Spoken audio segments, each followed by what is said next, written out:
Bagi anak-anak yang baik, kembali lagi kita bertemu dalam pembelajaran pada hari ini. Dan kita akan belajar tentang bab 2, Yesus mewartakan kerajaan Allah.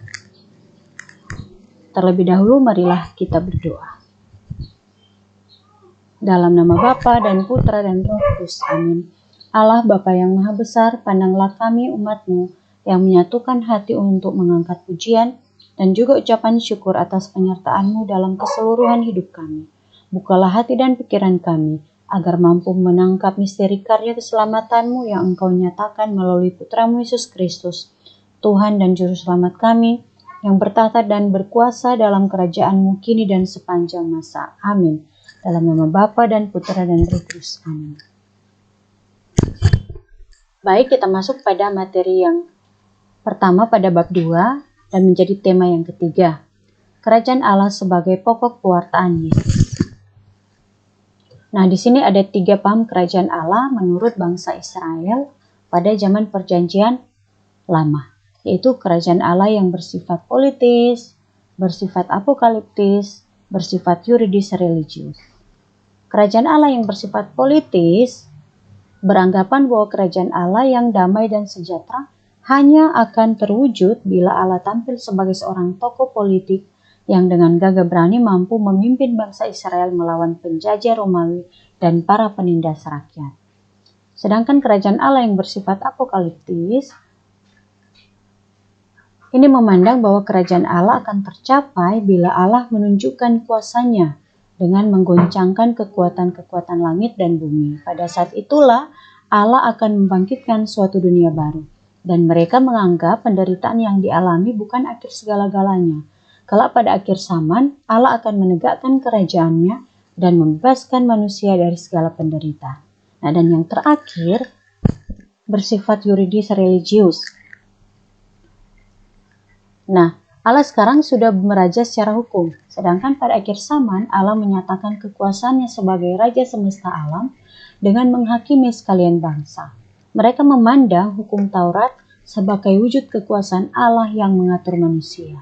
Maka mereka yang sekarang taat kepada hukum Taurat sudah menjadi warga kerajaan Allah.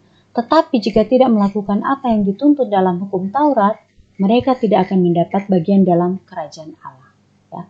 Di sini hukum Taurat itu dianggap sangat penting. Oke, baik.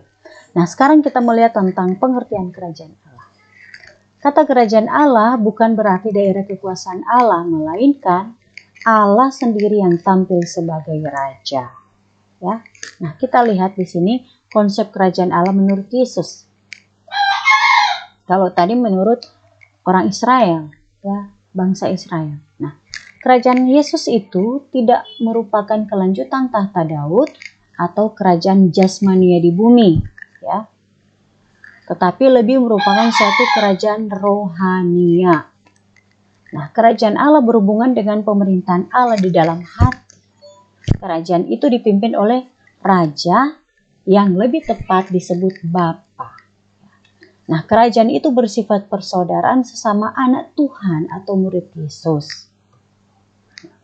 Baik, kita melihat dari kitab suci ya. Ini bisa kamu baca sendiri ya dalam kitab Keluaran pada Perjanjian Lama dan kitab Imamat, dan pada Perjanjian Baru pada Injil Lukas.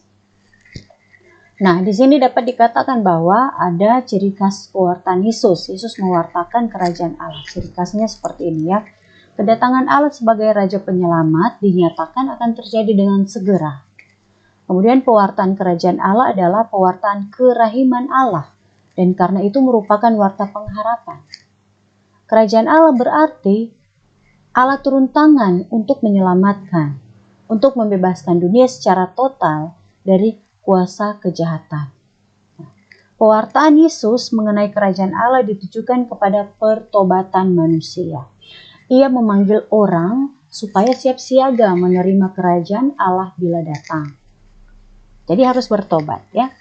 Kerajaan Allah adalah panggilan dan tawaran rahmat Allah, dan manusia harus menerimanya tentu dengan sikap iman yang dinyatakan dalam perbuatan hidup yang baik sehari-hari. Nah, Di sini, sebab melalui Yesus, pemerintahan Allah sudah mulai menerobos masuk ke dalam dunia yang rusak ini ya.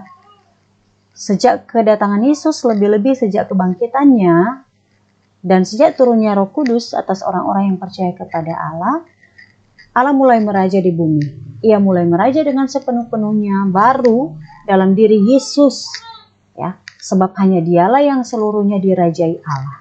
Tetapi mulai dari Yesus, pemerintahan Allah semakin meluas sebab setiap langkah yang diambil oleh Yesus, yaitu sekarang disebut sebagai gereja, ya, menawarkan keselamatan kepada mereka yang dijumpainya.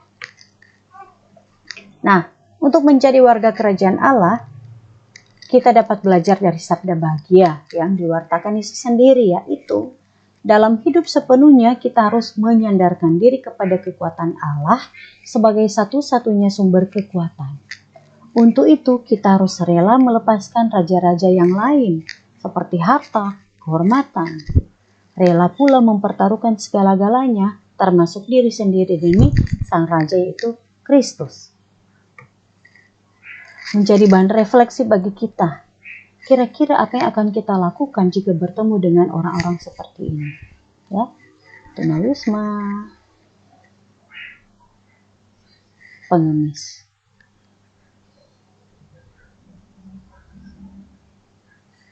Oke. Materi kita sampai di sini. Ya, terima kasih.